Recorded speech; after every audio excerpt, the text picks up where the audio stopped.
모닥불을 사이에 두고 위량과 무명은 마주보고 대화를 나눴다.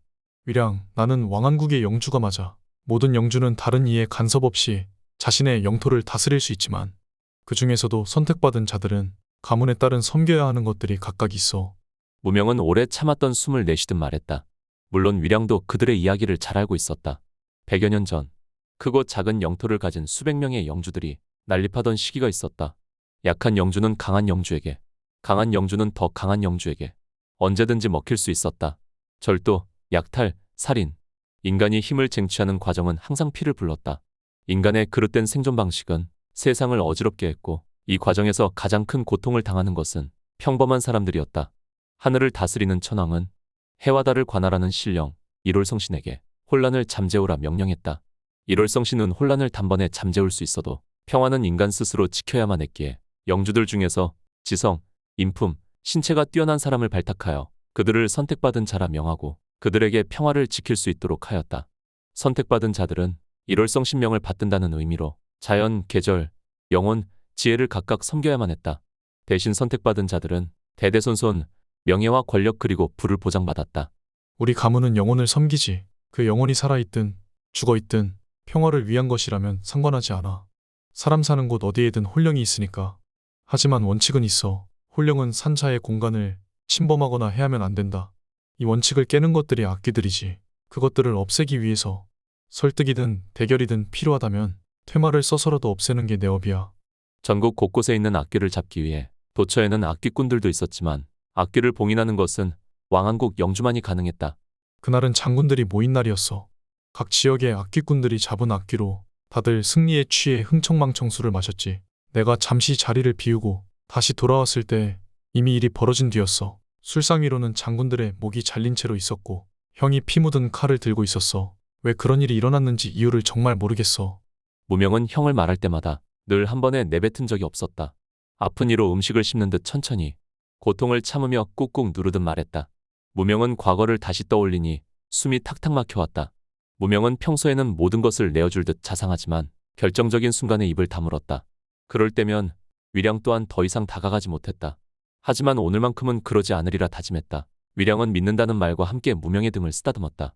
그러자 무명은 용기를 내어 그날 일을 다시 생각했다. 그런데 내가 그날 연회장에서 본 형과 형수는 평소의 모습이 아니었어.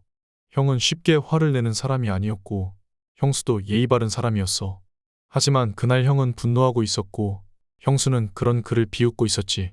형수가 악귀가 있는 호리병을 열어서 봉인해제시키자. 그런 형수를 형은 가차없이 칼로 내리쳤고 곧바로 형도 스스로 목숨을 끊었어. 모든 일이 예고 없이 한 번에 일어났다. 1월 성신이 마을의 결계를 쳐 시간에 가두고 무명을 일깨우지 않았다면 그도 그들과 함께 죽었을지 모른다.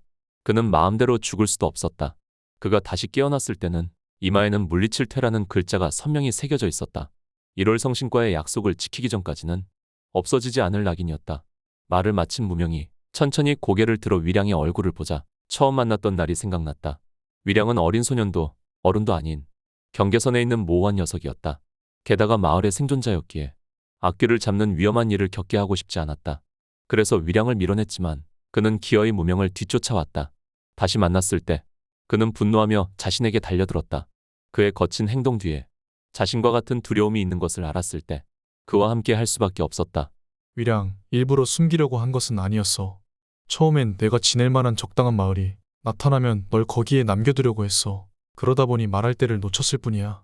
하지만 이 마을은 잘 먹는 위량이 지내기에는 식량이 풍부하지 않았고 저 마을은 험악한 사람들이 많아서 위량을 겁줄까 두려웠고 어떤 마을은 산에 나무하러 갔다가 위량이 길을 잃을까봐 산세가 험한 곳은 피할 수밖에 없었다. 무명의 눈에 차는 적당한 마을은 찾을 수가 없었다. 왜 넌 멀어지려고만 하는 거야? 아니야, 지켜주려고 한 거였어. 날 지켜달라고 한 적 없어. 같이 구하자는 말인 건 너도 알잖아. 무명도 알고 있다는 듯 하얀 목덜미가 훤히 보이도록 고개를 푹 숙였다. 다음 날 아침 호야가 위량을 보자마자 소리를 질렀다. 위량이잖아. 기분 나쁜걸? 여우가 사람들 보고 소리를 지르다니. 대개는 사람이 여우를 보고 소리를 지르지 않나? 평범하게 다시 해볼까? 여기 말하는 여우가 있다? 이번에는 위량이 호야를 보면서 소리를 질렀다. 너 뭐야? 너 언제 왔어? 밤에 왔지. 왜 왔어? 오라고 읍소할 때는 언제고 왜라니? 다시는 안 볼 것처럼 굴더니 왜 마음이 바뀐 거냐고. 마음이 바뀐 게 아니야. 다시 돌아올 생각이었어. 내가 그렇게 맘 좁은 사람은 또 아니거든. 그런데 넌 반응이 왜 이래? 격하게 환영할 줄 알았는데 반응이 영 시원찮은데. 너 혹시 내가 했던 말 때문에? 무슨 말인지 모르겠네. 모르는 척하지 마. 지금 내 눈동자 엄청나게 흔들리고 있거든. 나 지금 완전 평온하거든. 호야는 속사포처럼 말을 쏟아내고 까마귀로 둔갑후 당황하면서 하늘로 날아갔다. 호야는 위량이 돌아오기만 하면 그가 둔갑하기 전 어떤 동물인지 말해주기로 위량과 약속을 했기 때문이었다.